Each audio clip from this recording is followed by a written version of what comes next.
This is the music used for the Temple of Time in 1998's The Legend of Zelda: Ocarina of Time.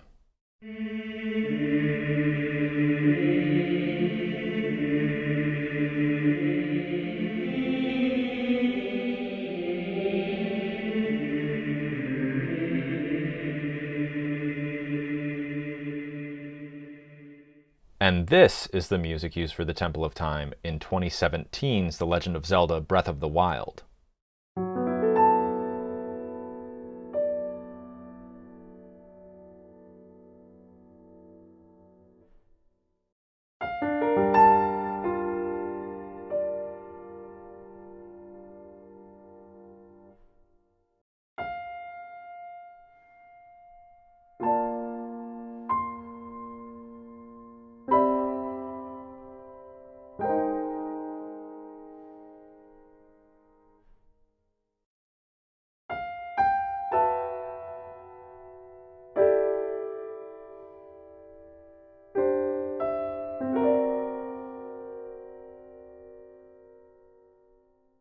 It might be difficult to hear how the two are related at all, which seems almost unsurprising. Breath of the Wild marked a huge artistic change for the series, and it's no secret that the music was a big part of that change. So it would stand to reason that some locations carried over from previous games might not get the same music, like Kakariko Village for instance. But actually, these two themes have the same melody, they're just presented very, very differently. Let's listen to the Ocarina of Time version again.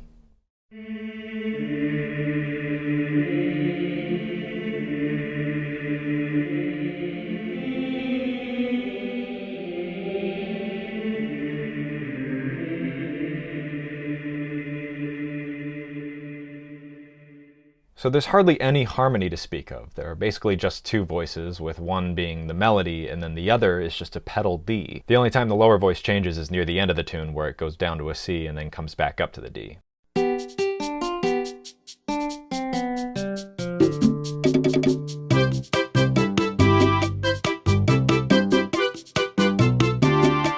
It's essentially an imitation of a two-voice organum plain chant, which is the kind of European religious music from the Middle Ages, coming about in around the 10th century. And that feels very, very fitting for the way that Ocarina of Time presents its Temple of Time. It feels like a place of worship, and it also feels ominously large. The player feels very small inside the Temple of Time. It's not really a building that you can walk around much of the outside of, but instead you have this really immense interior. In Breath of the Wild, however, the Temple of Time exists as a landmark. It's something that's sitting in context, and that context is a world brought to ruin. The mystery of this Temple of Time is not what it is, but what happened to it. And this is a question that Breath of the Wild routinely asks, because if you're a seasoned Zelda fan, you almost never don't know what something is when coming across it. But instead, a huge goal of the player is to figure out what happened to Hyrule. Let's listen to the Breath of the Wild Temple of Time music again and see how it reflects that. And listen for this tune.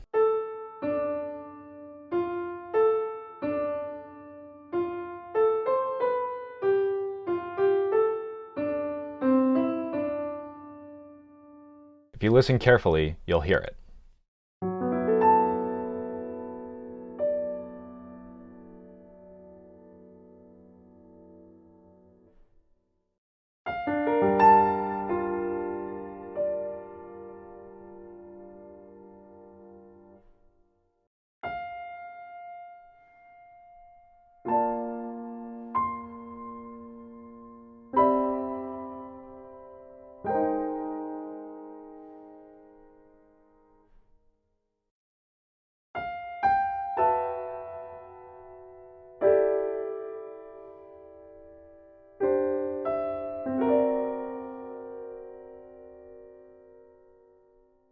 So the melody is there, but it's fractured and spread across swaths of silence, of nothingness, which is a beautiful reflection of the world that this game takes place in. And the voices are gone too. We have a piano instead, and while that is a part of Breath of the Wild's musical identity, it's particularly poignant here because it's a reminder that there are no people here anymore. Now, there were no people in the Ocarina of Time Temple of Time either, but the presence of humanity and civilization was felt, not only due to its proximity to a bustling marketplace, but also because of the voices. It's also really interesting to notice that where there are little pockets of survivors, like in Kakariko Village or Zoro's Domain or the Rito Village. Those places consistently have music that is not fractured and is continuous rather than spaced out, which is what we're used to hearing in Zelda. But drop into any ancient monument in the overworld or deep into some random canyon and that ongoing music is absent. Instead, there are occasional piano arpeggios or little melodic fragments that wind up going nowhere. In fact, let's listen to a few bits of overworld music from previous Zelda games, starting with Hyrule Field from Ocarina of Time.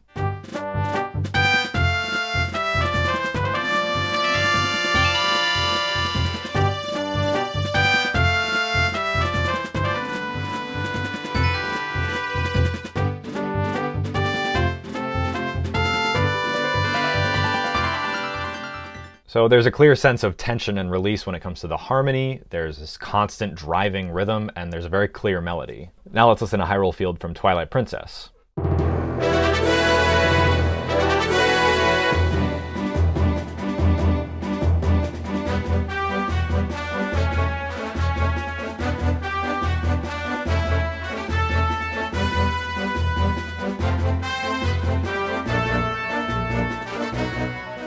And you have a different tune, but more or less the same things. A strong sense of harmony, rhythm, and melody. Okay, now how about Breath of the Wild's field theme?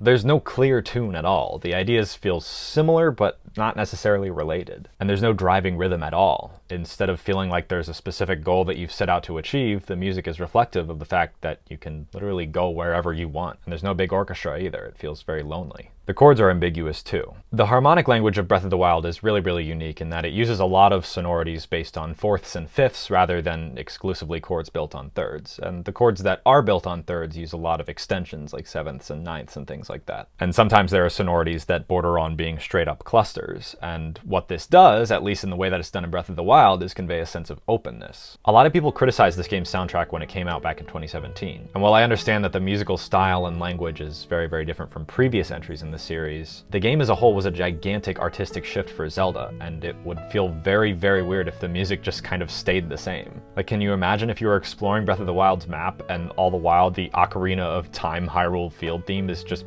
blasting away without end? Like, that would feel really weird. I actually think this game does a great job of balancing its own unique aesthetic with paying tribute to the legacy of Zelda. I will never ever forget walking into Rito Village for the first time with no expectations and hearing the return of the Dragon Roost Island theme from the Wind Waker. I genuinely had to stop playing for a few minutes just to feel feelings. But likewise, every time I explored the world of Breath of the Wild and the fields and the mountains and canyons and deserts, the music always felt appropriate, and it often was genuinely calming. There were even a few tracks that had both new and old, like the horseback theme. During the day, it eventually brings in a very soft violin that plays Zelda's lullaby, and during the night, it plays the original Legend of Zelda theme. That was another moment that kinda had me shook when I heard it for the first time. There are also tracks that are in the spirit of old Zelda games, but are new and unique to Breath of the Wild. Hateno Village, Gerudo Town, and the Korok Forest are all really wonderful tunes. Thank you all so much for watching this video. Please leave a like and subscribe if you'd like to see more stuff like this. I really love talking about this music. And if you're a fan of this game, I'd love to hear what some of your favorite tracks are. Thanks again, and I'll see you next time.